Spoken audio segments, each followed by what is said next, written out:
Welcome back, gentlemen.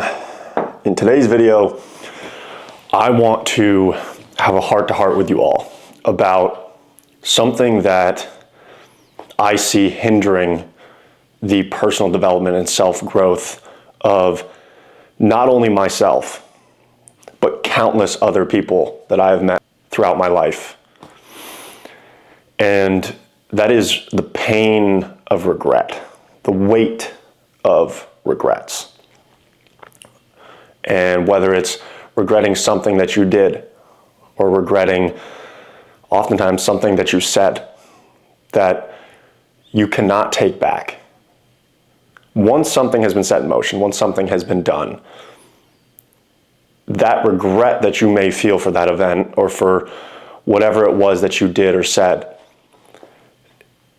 that regret is not going to go away. It's not something that it's not like you can go back in time, jump in a time machine and go and take it all back. It's something you have to learn to live with, is the pain of that regret. And to not just live with that pain, but also to learn from your mistakes, to learn through your regrets and the pain that you feel.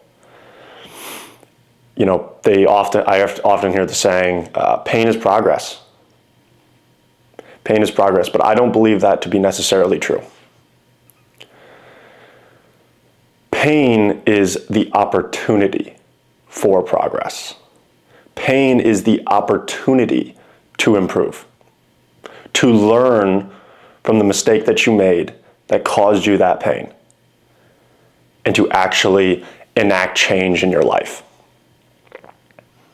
That's how we make progress through our pain. And I often think back to, when learning to deal with regrets that I've had in my life. I know I have my fair share, and more than likely will continue to make them, just hopefully not in the same aspects of my life in the same regards as previous. I want to actively try not to make the same mistakes twice. I already know what that pain feels like, and if it's something that I don't like to feel, then I need to take that into consideration and learn. And I feel that I have managed to do so in a lot of areas of my life. Hence my ability to have even reached the point that I'm at now, which I feel like I'm just getting started on a day-to-day basis. But my process of kind of dealing with this, I think, was in learning to let go. Learning to deal with regret really stems from the phrase, and I think probably one of the first times I heard it was like in the Fight Club movie. Everybody knows the iconic scene, if you've seen the movie, of you just have to let go. You have to let go. If you haven't seen it, you can even just look up the scene. Look up Fight Club, let go scene. And it's this very intense scene, and it's really just like the one character, the secondary main character, is just he's trying to constantly control everything in his life. He's trying to constantly control the outcomes of so many facets of his life that really aren't necessarily under his control. Doesn't mean he shouldn't feel accountable for those regards in his life, for those areas of his life, but they aren't necessarily in his control. A lot of them are external factors at play. And in that moment, he just the other character pushes him and says, like, you have to let go. You have to let go. And that also leads me into another example, or a past recollection of mine, was I had a baseball coach. And I used to be a pitcher. I'd play pitcher or first base. And in pitching, one thing that, like, I would oftentimes go to throw a fastball, go to throw a curveball, and I would know the moment the ball left my hands, where my level of confidence was in that ball going where I wanted it to go and doing what I wanted it to do. And I think a lot of times I was just getting almost so caught up in my head about, like, okay, I made this mistake in the past, and I'm almost overthinking my entire wind-up into the pitch. And the whole way through, I'm messing up things that I don't typically mess up, and those are coming through at play in my pitch. And my coach kind of just talked to me. It was like, you have to just let go. You have to trust in your mind, muscle, memory connection. You have to trust in your ability to execute the pitch that you've decided to throw.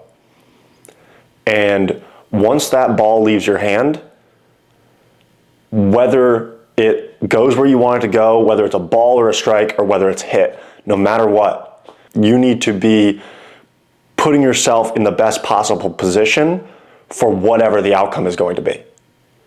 Get ready to field the ball. Once you've thrown the pitch, once the ball has left your hand, there's nothing that you can do, say, or think to yourself that is going to change the outcome of what is about to occur. The only thing you can do is, again, prepare for the ball to be put in play. Prepare to be able to make the play that needs to be made. I think that really held true for me. I oftentimes have reflected back upon that as well, of just enabling yourself to let go. And you don't have to trust everyone. You don't have to trust everyone in your life to do what they're supposed to do in order for the outcome to be as you wish it would be. You just have to trust in your ability to deal with whatever follows, to endure whatever is to come. I saw even another quote, I like giving analogies because I think that it really helps to paint a picture. I know for everybody, like for me, I'm talking about a baseball lesson that I learned, and maybe someone else will relate to another. So I really want to kind of just help try and paint these kinds of concepts and ideas and pictures in as many different ways as I can think to. Another, for instance, is the bird on the branch. The bird on the branch doesn't need to fear the branch breaking and him falling because he trusts in his ability to use his wings to fly in the event that occurs. It's learning to trust yourself, and dealing with regret and learning to let go of certain things are all very interconnected. And I think that the better you become in one regard, the more it's going to help you in others. So if you are someone who just really finds yourselves weighed down by regret, as I know that I have in the past, or just not feeling like you can trust yourself, like, okay, well, that gives you a starting point. You need to learn to trust yourself, to deal with what follows so that you can let go. You have to be able to trust yourself. And it all starts in the small promises that we are either breaking or keeping to ourselves on a day-to-day basis. These don't have to be complicated, guys. If you say you're gonna get up at 6 a.m. and you set your 6 a.m. alarm and get up to that alarm. Whatever you need to do, like this, it's a small thing, like I'm gonna go to the gym tomorrow. Go to the gym. I'm gonna get X, Y, and Z done on my to-do list today. Get X, Y, and Z done on your to-do list today.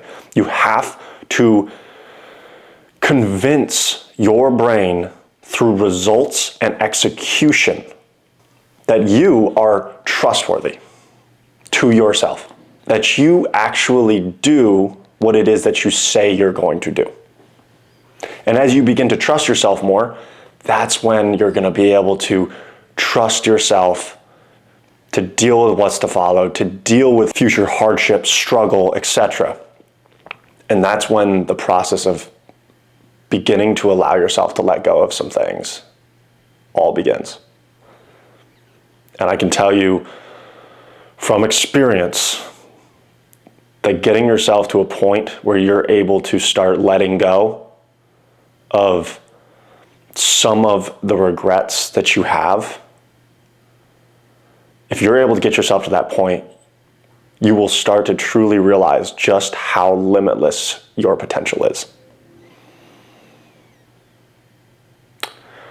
Well, guys, hopefully this video was of some use to you all. For anyone who is looking for personalized one-on-one attention from myself.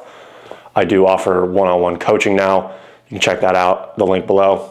I'm not really here to sell y'all anything. I'm just here to help and share my knowledge and my experiences throughout the course of my life. So thank you all for tuning in, and I will catch you all in the next video.